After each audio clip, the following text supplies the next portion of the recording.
tāpēc es tiešām jūtos gandarīts. Jūs esat skraidījuši pa mežiem abi? Jā. Aizbrauksi mājās, paskaties Google. Es neesmu vainīgs.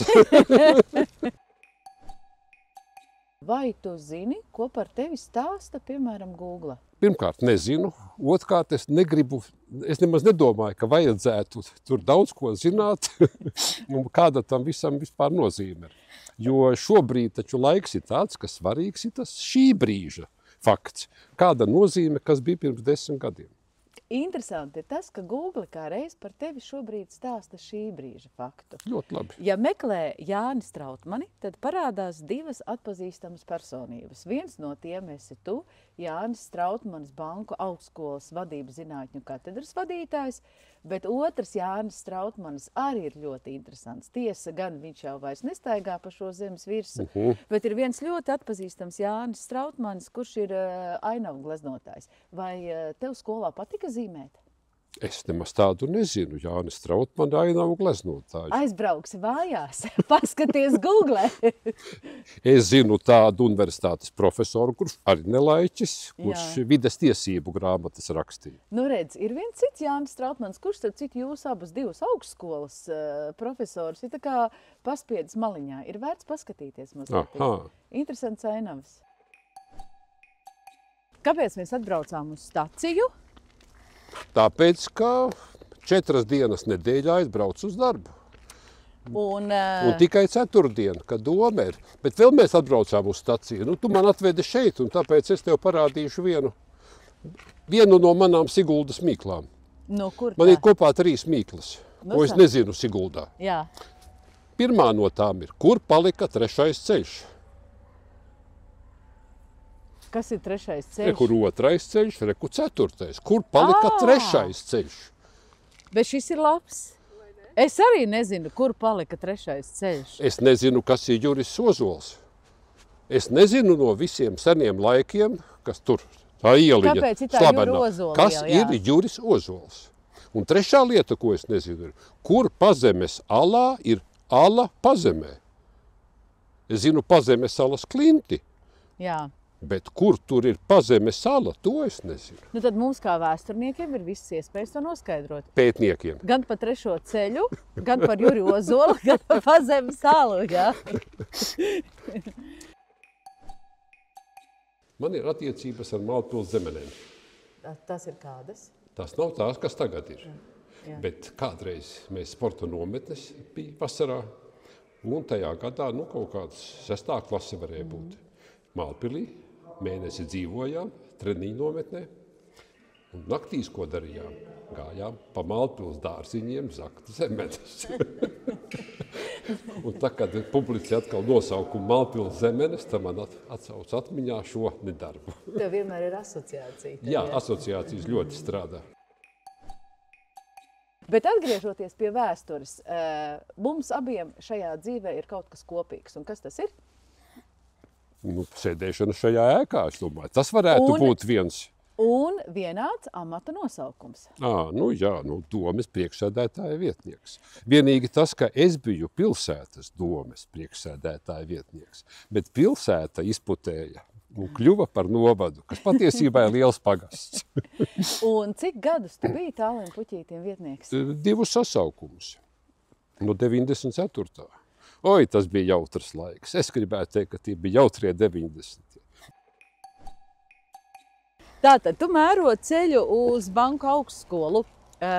Tavs status Banku augstskolā ir?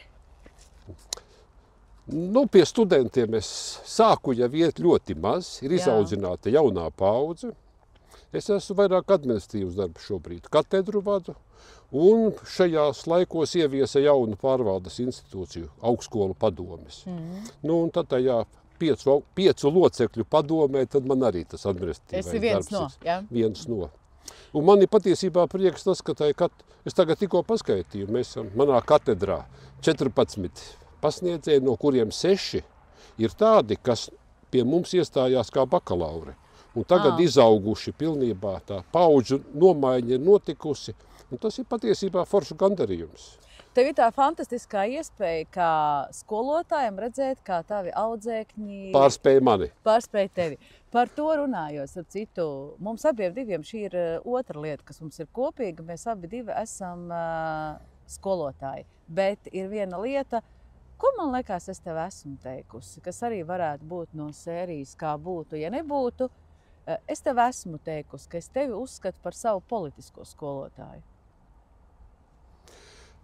Es neuzskatu, ka pašvaldībā ir politika, lai arī kāds to iedomātos. Pašvaldība ir komunālā saimniecība. Pašvaldībās iedzīvotāji samet naudu, lai risinātu kopējās komunālās lietas. Lai ir ielas, lai ir drošība, siltums, lai ir labas skolas. Tā ir komunālā lieta, tā nav politika. Politika ir tur, kur sadurās ideoloģijas.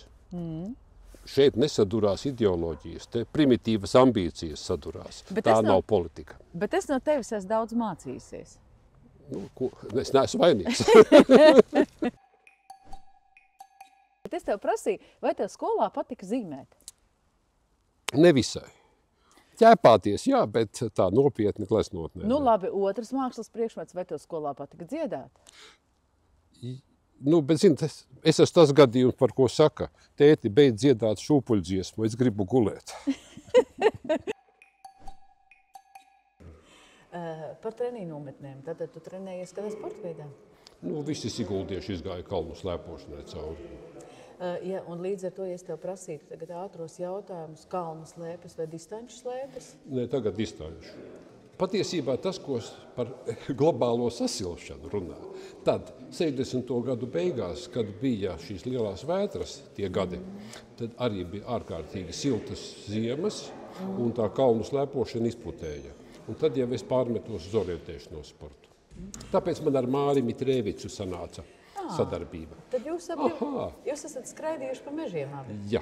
Ja? Es palīdzēju Mārim, tā jāsaka, viņš jau tomēr paudze vecāks. Savukārt, ar Mitrēviciem attiecības vēl bija tās, ka bija tāda tradīcija, ka pēdējās klases skolnieki ieved 1. septembrī pirmklasniekus, izlaiduma klases. Ko es ievedu skolā? Uģi vai Uģi. Uģi.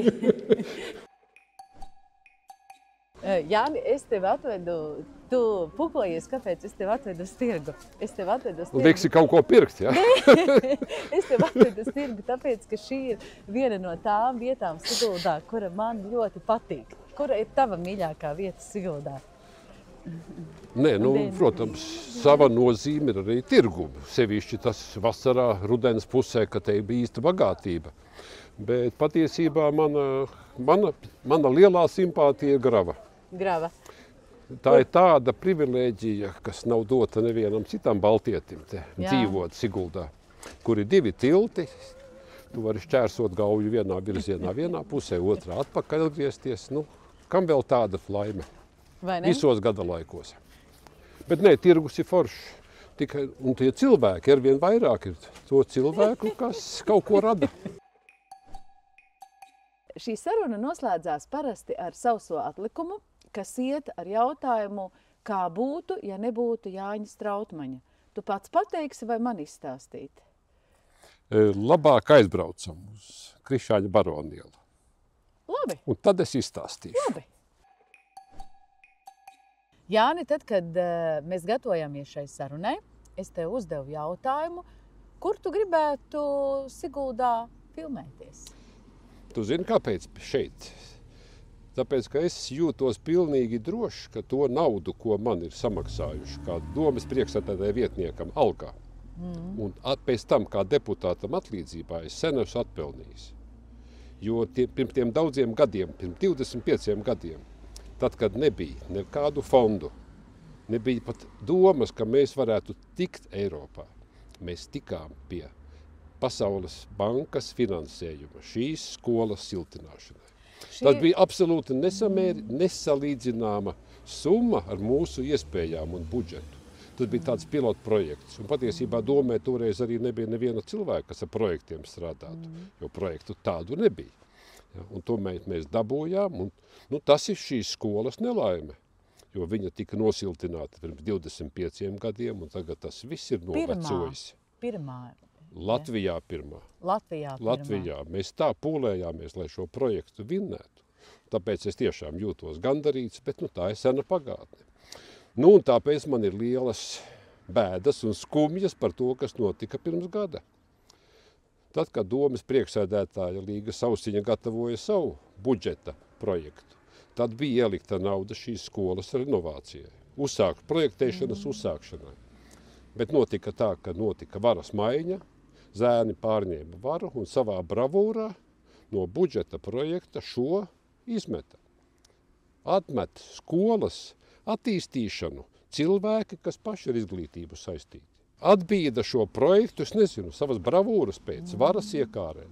Un šobrīd arī ir pagājis gads, ir februāris un tik un tā viņi runā nākotnes izteiksmē. Kad būs projekts zināms, tad mēs finansējumu ieliksim. Gan jau kaut kur budžetā ir vēl ar vienu nākotnes izteiksmē, bet gads ir pagājis, pilns gads, kas varēja jau iet uz priekšu attīstībā.